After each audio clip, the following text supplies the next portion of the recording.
सुप्रभात छात्रों। कक्षा 6 से 8 व्याकरण विभाग का वाक्य विश्लेषण के बारे में आज हम अभ्यास करेंगे। तो आज हम यहाँ पे वाक्य विश्लेषण की जो परिभाषा है यानी उनका जो स्वरूप है, वाक्य में आए हुए शब्दों अथवा वाक्यांशों को अलग अलग करके उनके पारस्परिक संबंध बताने को वाक्य विश्लेषण कहते हैं। वाक्य विश्लेषण के लिए जो अन्य नाम प्रयुक्त होते हैं वे हैं वाक्य विग्रह, वाक्य विच्छेद, वाक्य विन्यास, वाक्य पृथक्करण आदि। इसे अंग्रेजी में एनालिसिस कहते हैं। तो हम यहाँ पे वाक्य विश्लेषण में उनका जो परिभाषा स्वरूप है कि वाक्य में आए हुए शब्दों अथवा वाक्यांशों को अलग अलग करके उनके पारस्परिक संबंध बताने को वाक्य विश्लेषण कहते हैं। वाक्य विश्लेषण के लिए जो अन्य नाम प्रयुक्त हुए वो वाक्य विग्रह भी है, वाक्य विच्छेद भी है, वाक्य विन्यास या वाक्य पृथक्करण आदि शब्दों में वाक्य विश्लेषण को कहते हैं और अंग्रेजी में उसे एनालिसिस भी कहते हैं। तो वाक्य विश्लेषण करते समय जो शब्द या वाक्यांश अलग किए जाते हैं वे वाक्य के अंग भी कहलाते हैं। तो यहाँ पे हम उद्देश्य में कर्ता और कर्ता का विस्तार होता है, विधेय में क्रिया का विस्तार, कर्म का विस्तार, क्रिया विशेषण पद अथवा पूरक पद का विस्तार उनमें उल्लेख है। तो हम यहाँ पे देखते हैं कि वाक्य विश्लेषण के प्रकार तो सामान्यतः वाक्य विश्लेषण के दो प्रकार से होता है, एक संक्षिप्त वाक्य विश्लेषण और दूसरा विस्तृत वाक्य विश्लेषण। तो संक्षिप्त वाक्य विश्लेषण में इस विधि से मिश्र और संयुक्त वाक्यों का विश्लेषण किया जाता है। इसमें मुख्य वाक्य के अंतर्गत आने वाले उपवाक्यों को अलग अलग करके उनका संबंध बताया जाता है। इसी कारण उसे विधि को उपवाक्य या विश्लेषण भी कहते हैं। तो यहाँ पे ये संक्षिप्त वाक्य विश्लेषण की परिभाषा है। अन्य दृष्टि से वाक्य विश्लेषण के दो प्रकार होते हैं, सारणी यानी विश्लेषण और दूसरा उपवाक्य विश्लेषण। तो सारणी विश्लेषण में प्रत्येक उपवाक्य का विश्लेषण विस्तार से प्रयुक्त किया जाता है। सरल वाक्य का विश्लेषण केवल सारणी विश्लेषण विधि से ही होता है। तो हम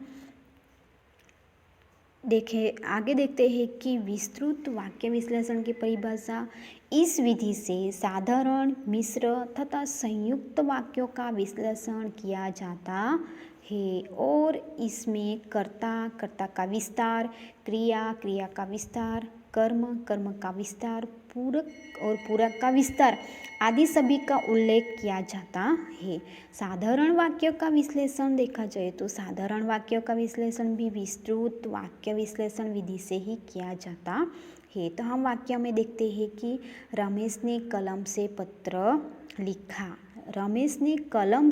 लिखा, चाणक्य ने चंद्रगुप्त को मगध का राजा बनाया, उस छात्र ने सारी पुस्तक पढ़ डाली, हम सब कल जयपुर नगर देखने जाएंगे, लोभी व्यक्ति कभी सुखी नहीं रहता है, हमारा देश समृद्धिशाली है, हमें प्रतिदिन विद्यालय जाना चाहिए, आगरा का ताजमहल एक दर्शनीय स्मारक है। तो यहाँ पे ये जो विस्तृत वाक्य विश्लेषण में जो साधारण वाक्य है वो हमने यहाँ पे देखा। अभी इन वाक्य विश्लेषण को उद्देश्य विधेय के स्वरूप में हम उसे देखते हैं कि वाक्य क्रमांक पहला जो है कि रमेश ने कलम से पत्र लिखा, तो उसमें कर्ता कौन है, रमेश, और क्रिया क्या है, लिखना, और क्रिया का जो विस्तार है उसमें वस्तु क्या है, कलम से, और कर्म क्या है, पत्र लिखना। तो रमेश ने कलम से पत्र लिखा, तो यहाँ पे कर्ता रमेश, क्रिया लिखना, क्रिया का विस्तार कलम से है और कर्म कौन सा है, पत्र। चाणक्य ने चंद्रगुप्त को मगध का राजा बनाया, तो यहाँ पे कर्ता चाणक्य ने, क्रिया में देखा जाए तो बनाया, और कर्म किसको, तो चंद्रगुप्त को। और कर्म का जो विस्तार है उसमें मगध का राजा।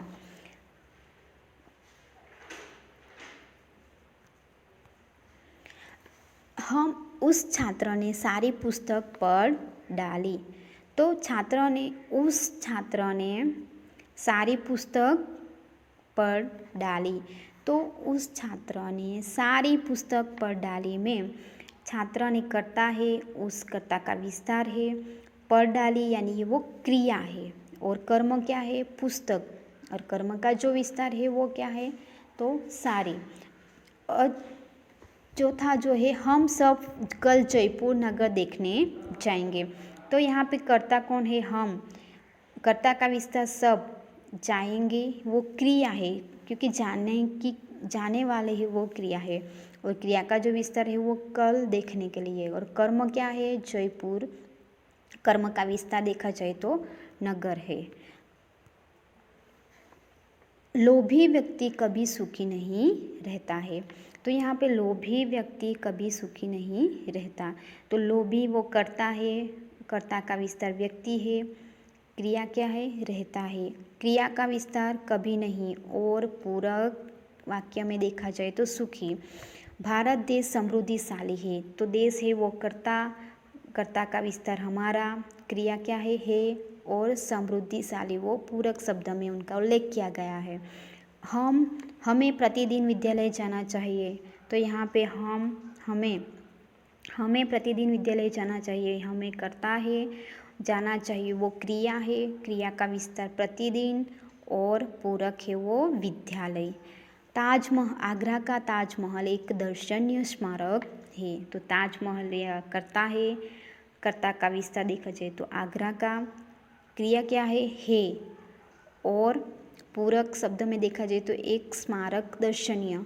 तो यहाँ पे आज हमने वाक्य विश्लेषण में ये साधारण वाक्य का जो विश्लेषण में उद्देश्य यानी कर्ता, कर्ता का विस्तार, क्रिया, क्रिया का विस्तार, कर्म, कर्म का विस्तार और पूरक, पूरक का विस्तार में उनको अलग अलग तरह के भागों में हमने विश्लेषण किया है। तो यहाँ पे ये जो साधारण वाक्य का विश्लेषण हमने देखा, तो वाक्य विश्लेषण के इन वाक्यों का अभ्यास करना है और वाक्य विश्लेषण के उद्देश्य और विधेय में जो विश्लेषण किया है उसका अभ्यास भी करना है। Thank you.